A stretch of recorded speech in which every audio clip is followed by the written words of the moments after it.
Hello, beautiful humans. You're listening to Tutia Bruja. It's Halloween. I hope everyone is taking the time to enjoy this beautiful, rare blue moon. Not that blue moons are themselves are rare, but there's a lot of different things that are rare about this one. But anywho, I am so excited because it's Halloween and I know that we've all been having a really amazing day. But just to make it the cherry on top, Marcella Kroll, who I fucking love. She's amazing. She truly is. And, she came on the show again, and I think it was an amazing conversation about how sometimes magic practitioners are put in a box and they're made to feel that they have to go above and beyond, for their clients and do all of these things. And not that you shouldn't care about your clients and not that you shouldn't, go and help as much as you can. But I think that sometimes there's expectations that don't match up with the reality. And I could go on a whole lot more, but I'm just going to stop talking and let Marcella just talk herself.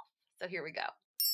So thank you so much for being on the show again. Like I had said before we started the cast, like you were one of the most popular episodes, and I always love talking to you. So having you on again just seemed right. Thanks for having me. I'm excited. I'm not gonna lie, honestly, the first time that you came on, and I mean, we know each other better now, every once in a while and catch up with each other. But the first time that I had you on, I was just like, oh my God, I can't believe she said yes. Just because I think that you're really cool because one, you're living in your power and you really don't care about other people's opinion of you. And I think that that's really amazing. But you were someone who had these sensitivities and these gifts in a time where the internet wasn't around. So there's an extra level of strength with witches who had to do that because you kind of just had to figure it out for yourself.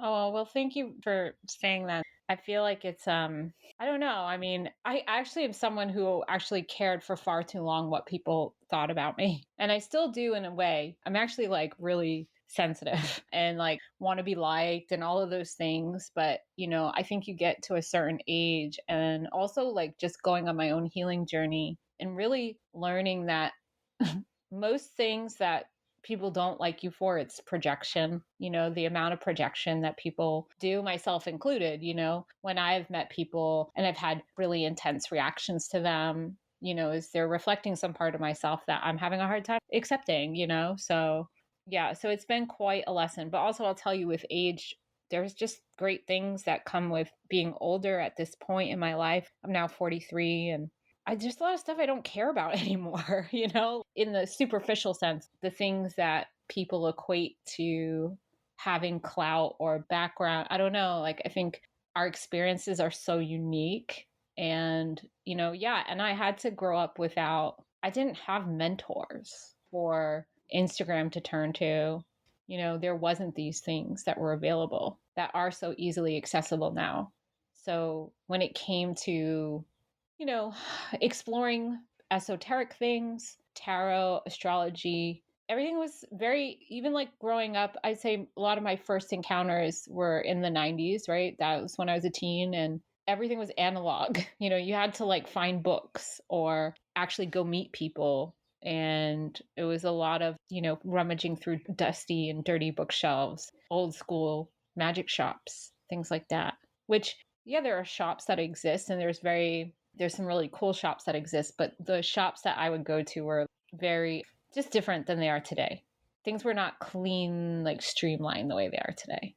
Yeah, I think the aesthetic is, unfortunately, now it's something that I think goes hand in hand. So there's more of a expectation, I guess, for things to look a specific way and be a specific way. Well, I think that's interesting you mentioned expectation. I feel like that expectations that people have across the board really can take away the uniqueness of an experience, right? Like when people have expectations about what a reading should look like, right? Or what a magic shop should look like, or what a website should look like, you're really taking away, I think, the actual experience you can have because you're trying to put it into a box of your expectations, when really we should be giving ourselves the opportunity to be opening up to experiencing what this person has to offer. I don't know. It's like, do you go to an artist? I mean, I get it. There is like something about being drawn to an aesthetic, which is important. But like, are you drawn to an artist and you tell them what you want them to draw? Or do you go to the artist because you like what they've created? And I think there's room for both, but I think there's something to be said about appreciating the authenticity of something in the form that it comes in instead of you having to micromanage it like it's a menu.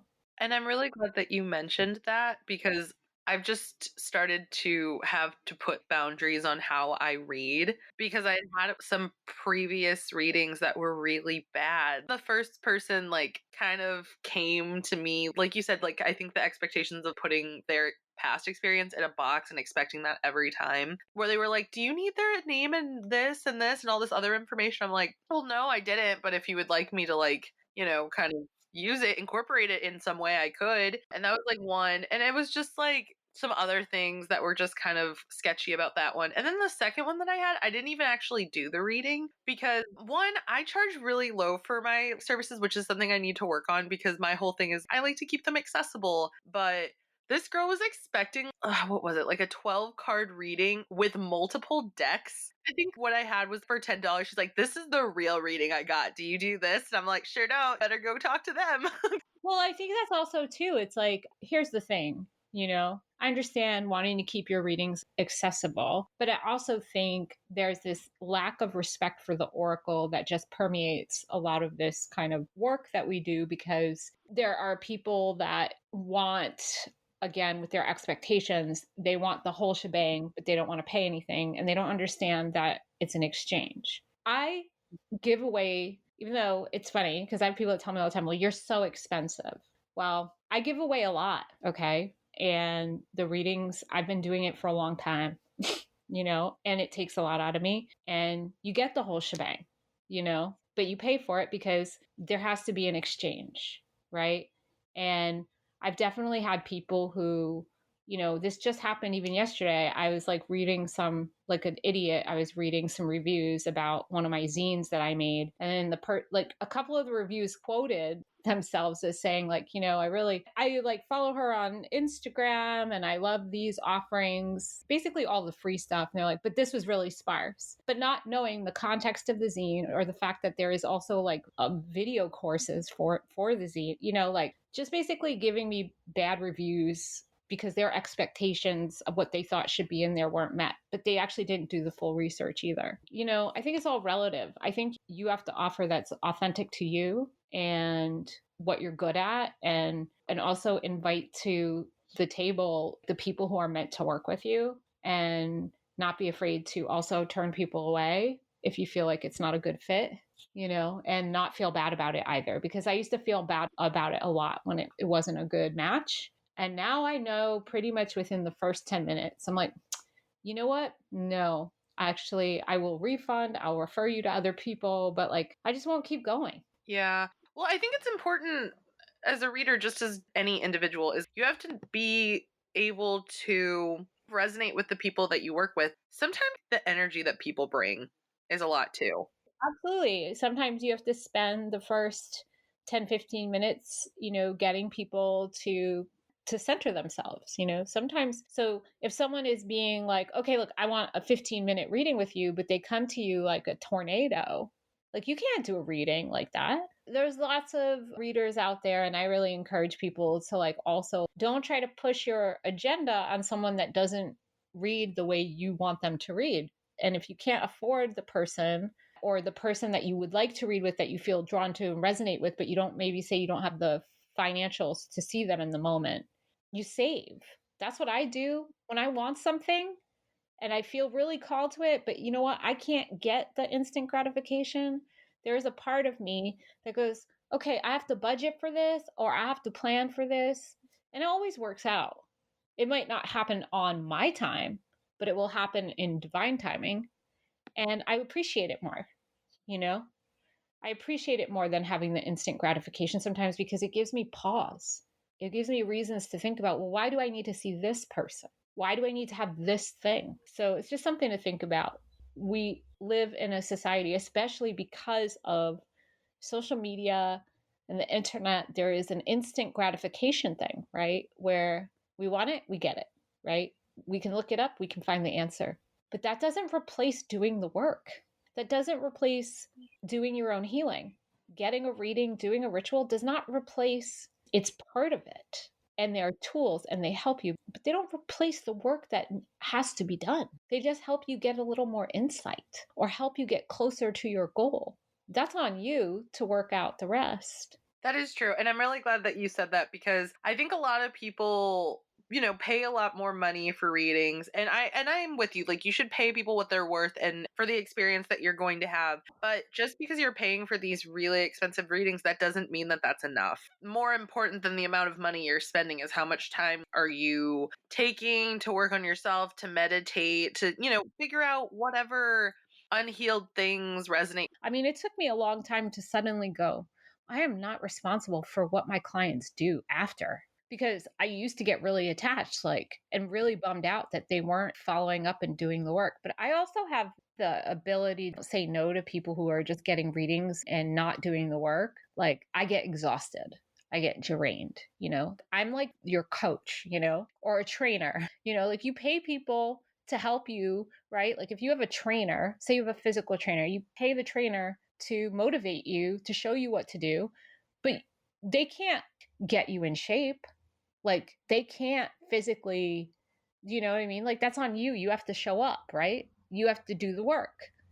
And I think that's something that people don't realize. And the other thing, too, again, like I said, expense and financial stuff, yes, those are part of it, but it's all relative, right? I just see so many people that give out such amazing free content all the time, right? Also, people don't know because, quite frankly, it's none of their business. But like, I don't tell people how I spend my money, But like, I donate to things, I do volunteer stuff all the time, So part of the readings, the cost of it does help. Financials are not anyone's business. What I do with my financials is my business, right?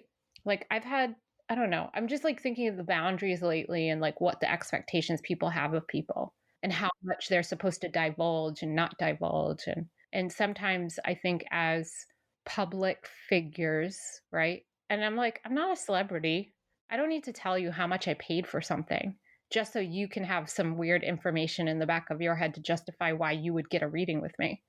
You either feel drawn to me or you don't, and that's okay. I think it needs to be said because you've been doing this for so long. Like you've seen this whole thing. So I feel like you have a different perspective on it. Because I'm sure clout chasers, have existed in kind of witchy spaces for a really long time. But maybe it's just now with, all these different forms of social media that exist, it's become a little bit more apparent. How you were saying, how much do you divulge? I've had a whole career, before I've done this podcast. I love this podcast. It's part of my life. But, I think that there are a lot of people who are doing stuff like off of social media. And a lot of people think that social media followings is like the only thing that is super important in these spaces at times. And I'm like, it's not. Really not. I mean, I think that people look to that to see how relevant you are, but that's again, it's all ego validation. And granted, like I'm appreciative. I have a larger following and I am appreciative of it, because I'm like, it happened for me, it happened organically. There was like a window where I hired someone to try to help me with it, and I did get some more followers, but I've never bought followers. And I've been on the app since the app was created, right? So I've seen this transition. When I first got on Instagram, my first Instagram handle was Witch Party, which now like a teenager has it. But I was on there posting spells and witchy thing, all this stuff. Like I was posting this stuff for a long time ago and posting little readings here and there. And I got to meet so many amazing people. I got to meet people that, holy shit, like, wow, I've met people from all over and some that I'm still friends with because of social media. And then I kind of, where I saw it turn was probably it really started to take a turn in 2013 for me. I changed it to be my name because, someone was like, your name is your brand. And I never really got like, this was never meant to be my work, like in my head, and that's the thing I think some people don't understand. There's so many people that have this business mindset with it. They create a name, they create that. And I'm like, I'm just myself, like this is my life. So I changed my name to my full name and then everything just became that. It's just easier for me to keep track of it. It's just an interesting thing to see the shift. And especially now, too, amongst the pandemic, there are a lot of people that, maybe were teetering into the spiritual realm, finding themselves, finding their lights turn on, and within this pandemic, they had to also figure out a new means of living. So you're seeing a lot more people out there offering readings and information. And I have to say that I think it's cool, but it's also like you can see where any kind of like capitalist fearful mindset comes in when people think things have to look a certain way or feel or be a certain way when they're not really tuning into what they're offering.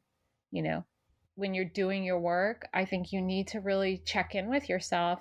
If you're a practitioner and you're offering, check in and make sure that you're like that you've been doing the necessary work to keep things balanced for yourself, right? And you're not being taken advantage of.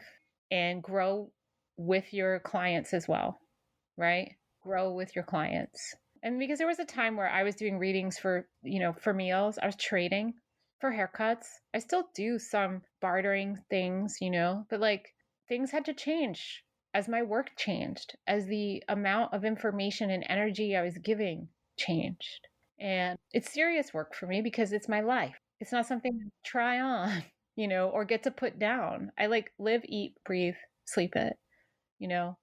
I mean, that's the running joke. Even in my dreams, I'm working. I've seen a lot of change. And as much as I'm appreciative of social media, I also have a very uncomfortable relationship with it too, because while I am very open about a lot of things, there are a lot of things that I'm very private about, and I don't feel like it's my job to divulge them. I recently had someone who kept DMing me, asking me about a deck I had and how much I paid for it. And this is a stranger. And I got so uncomfortable for so many reasons, right? Like, first of all, you don't know how I got the deck. Second of all, it's not your business. Third of all, I asked you to stop asking me about this and I wasn't comfortable and you kept going. So there's just like, and I don't talk about my love life. There's some things that are just for me. Yeah, those boundaries are important. Yeah, I think it's good to know your boundaries, right? Because people, well intentioned or not, will take until you tell them no. Yeah, and I think that that's a big reason for why the further I get into this craft, I tend to be more of a solitary person. I tend to be more of a hermit, like, because I think you're right. I think even unintentionally, I think that a lot of us, and not to say that like not just witches, but a lot of individuals, we have that healer aspect of ourselves, and I think that like for a really long time I felt like I needed to help and do a lot of things that were beyond like what I needed, and now I'm like I don't want to do that. Like I don't want to put my energy into anything that isn't making me happy at the end of the day. Right.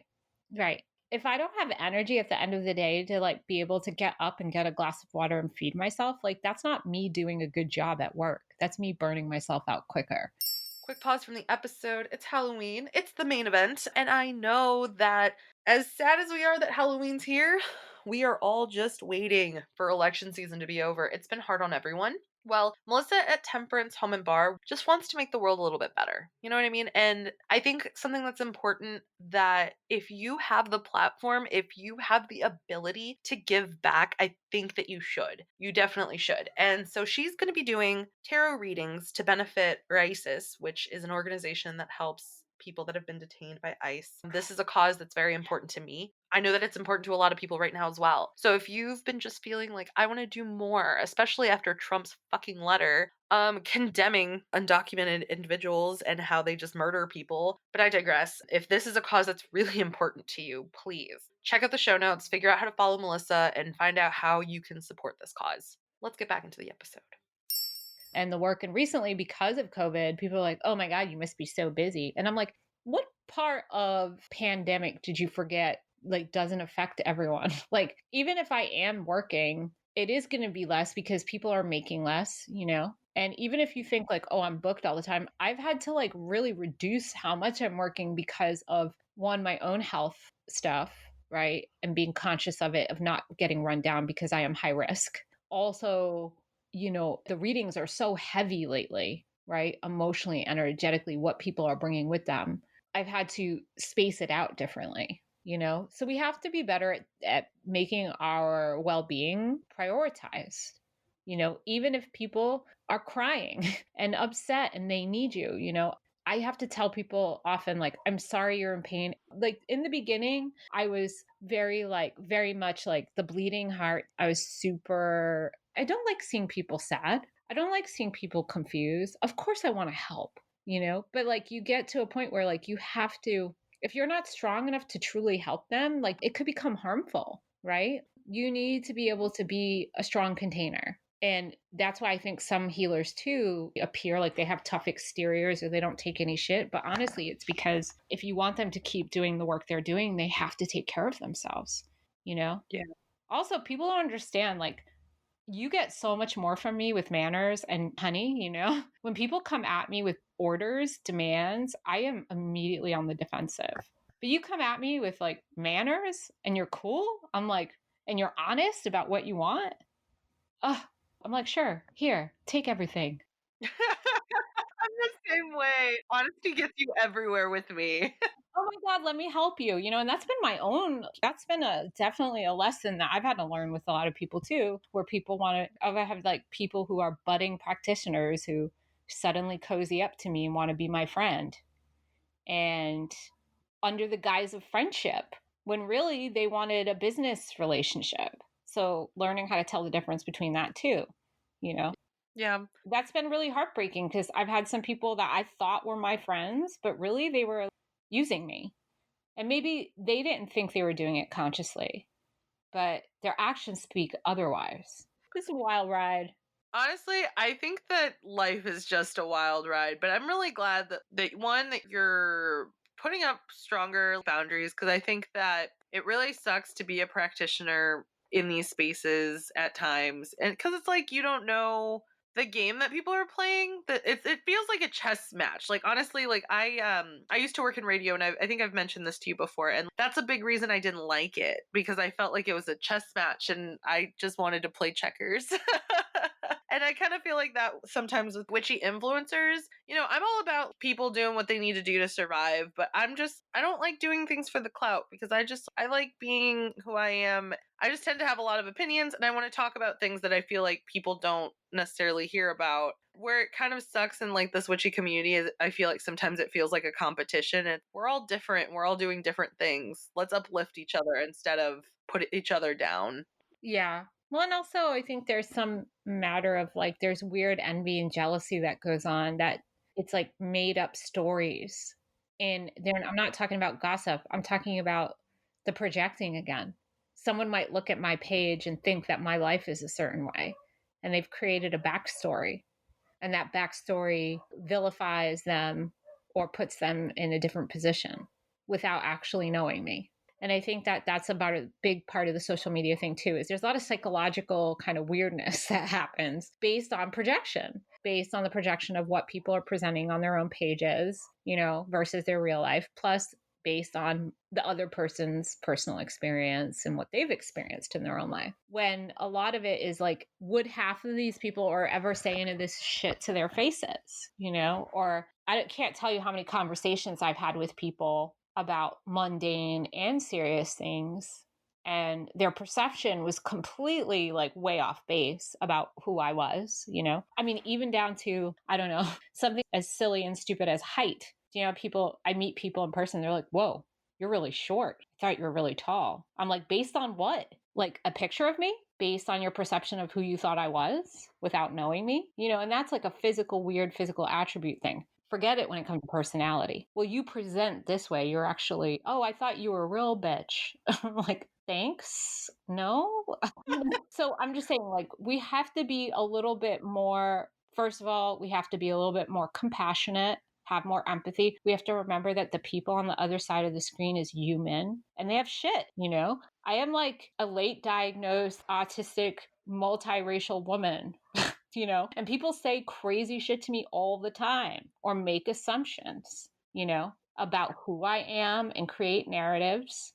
And that's the stuff that we're contending against, you know? I will say I really like that you've been posting a lot of things about your journey with autism, because I feel like that isn't really something that's talked about when people are diagnosed like kind of later on in life, but it is something that does happen. I think like most medical conditions, they want to put you in a box. Uh-huh. One that really stood out was you listening to a piece of music with you masking versus you not masking. Yeah. Well, it's also just to show people that like the range, the spectrum is wide and large and varied. And that I'm also the quarantine and like pandemic, I can't mask anymore. It is painful to mask. It's like knowing the truth and then trying to do the opposite. Like once you know, it's really hard to do the opposite and not have consequences. I've Mhm. masked a lot in my whole life for the sake of being quote unquote normal and not too weird and fitting in and realizing like that it's just painful to not be myself, you know? Mhm. And I used to feel so bad because like and feel so misunderstood.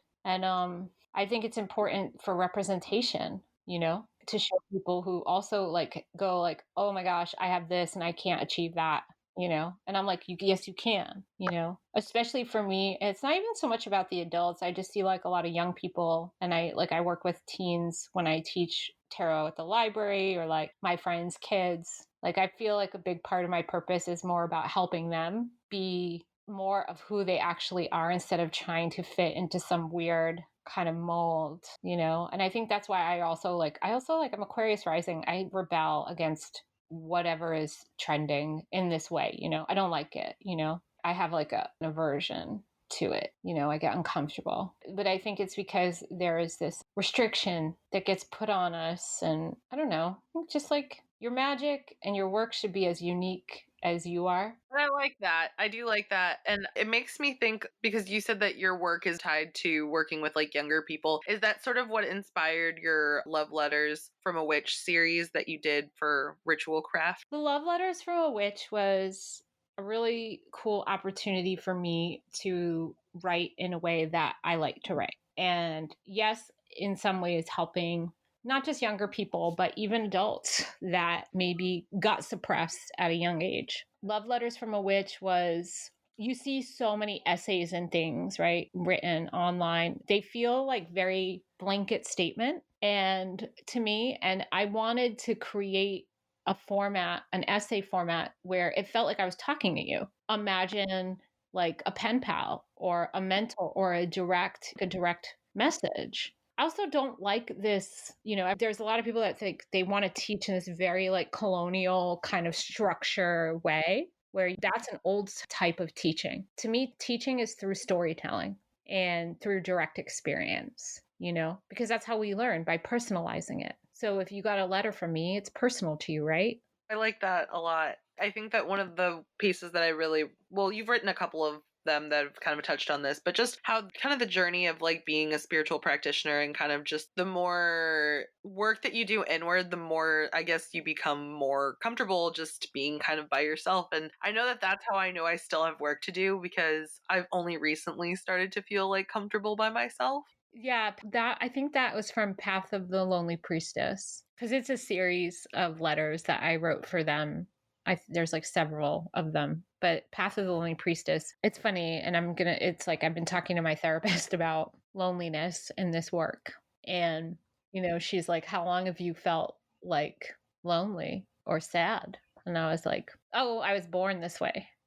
And I learned really early on how to be at peace by myself because that was the only place I could find peace. The world around me was chaos. I grew up in chaos in a not healthy environment, but in my own mind and in my own worlds that I would create, my own little worlds, I was there, but it was never with people, you know, not with like human, three-dimensional people. So this path, I think, especially being like a kid who was always a painful truth serum and reminder for the adults, I was alone a lot. I triggered a lot of things for my mom. I always would question about things that I would get in trouble for asking about with the adults. And I would pick up on things, and they didn't like that. Adults didn't like, and not just adults, but as I started to go through like, you know, elementary and middle school, I made people uncomfortable because in my way, of relating, I would bring up things and people push that away a lot. And it can make you feel really bad. But also, as I'm older now and going through, like, with clients and, communities and friends and things like that, it still gets really lonely. I mean, I live alone, I've lived alone a lot for most of my life and I like it in some ways. I love it, because I can tell exactly how I am feeling, just me, without being so empathic that I'm just feeling everyone else in the room. But it's still lonely. We're human. We crave connection. Even the hermitists, like the hermitist of hermits, however, crave connection, So, but I think when you make a commitment to walk and talk and live and breathe a magical path, it can be lonely because you are maybe on a soul level, you've committed to breaking all your generational curses. Well, guess what? Not everybody's going to be like super stoked on that, especially if they're benefiting from, the disempowerment. There's a lot of stuff. You can meet a lot of resistance and a lot of pain disguised as conformity, Yeah. So you either you conform and you fit in and you're miserable and you're masking and you're like can't be yourself, so you shut down and disassociate, or you speak your truth and you call things as you see them, or you question why do we have to be like this, and people don't like when you rock the boat. It can be a lonely place when you're committed to trying to get better. That's something that I've always done, is Yeah. why am I like this? And, and I don't deal with everything as it comes up, but I deal with it when I'm ready. I try to look at things square in the face, but sometimes you're not ready. That's the other thing. And divine timing is important. So it's, yeah, you don't want to rush anything. It's funny because my biggest comfort, I don't know why, is horror movies when everything just feels like I can't, deal with the horrific stuff of the world. I find something comforting in a Wes Craven movie Okay. or John Carpenter movie. Uh-huh. I guess is a lighthearted way, I guess lighthearted for me, to end since we did kind of touch on some heavy topics. What are some of your favorite horror movies? Oh my gosh. I'm not into gratuitous violence, but I do like psychological kind of thriller stuff. I will say, but my favorite, I'll tell you, my favorite movie of all time is considered a horror movie, but by today's standard, it's not scary. And it's called Onibaba. And it is a Criterion film from the 60s. And at that time, it was considered a horror movie. Or it's still, yeah, it's 1964 and it's like a horror drama movie. I love that movie. And the director, I think, is Kaneto Shindo. So good. But I don't know. Sometimes horror movies I have to watch. I don't know. Even recently, I binge watched Ratchet, that series that just came out. I have to watch that stuff like during the day because I can't, like, if I go to sleep, forget it. Can't watch it at night. But I love Onibaba because it's subtle and it speaks more on a poetic level than it's not about gore, it's about a demon mask. So I like, again, storytelling in my mythology and horror shows. I'll have to check that one out. I don't think I've ever seen that. It's just a beautiful Japanese film and it's based on a poem. And I just love that film so much. I've been fortunate enough to be able to see it on the big screen a couple of times. Film nerds have played it out in the world. Yeah, it's really, really, anywhere you pause the film, it's like a beautiful picture. And it's all shot on Super 8. It's very cool. Well, thank you so much for being on the show again. It's always a pleasure to talk to you. I always just feel like I learned so much.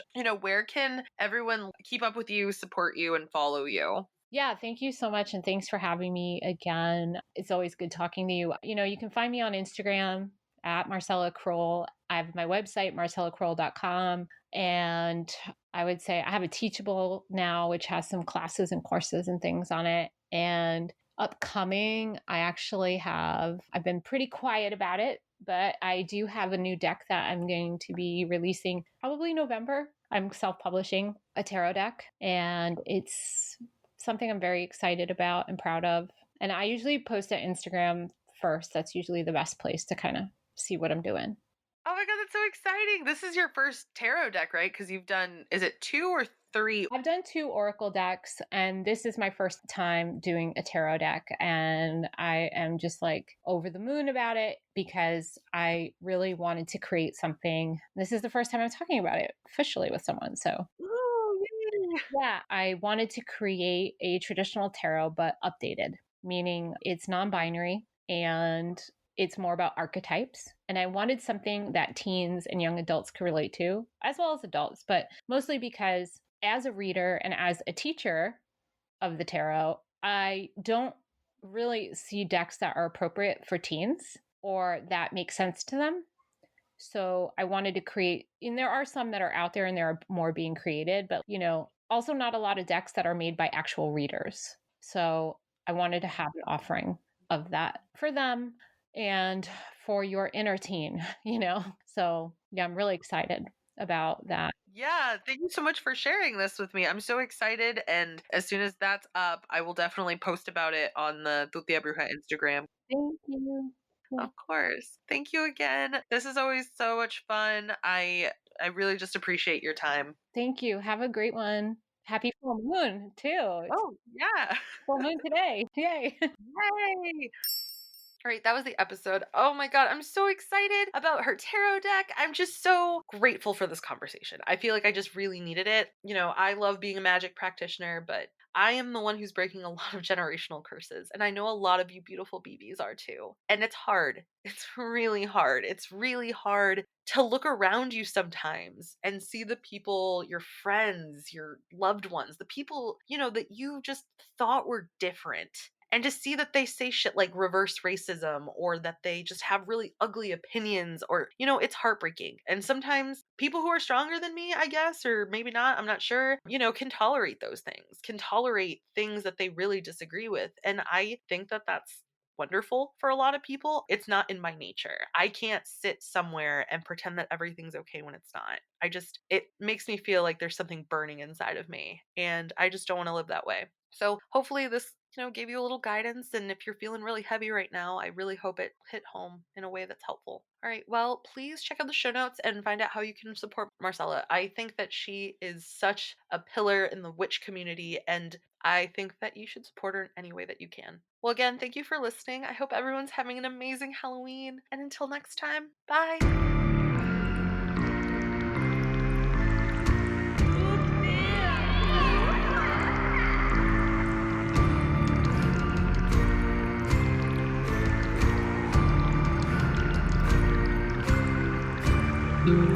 Yeah.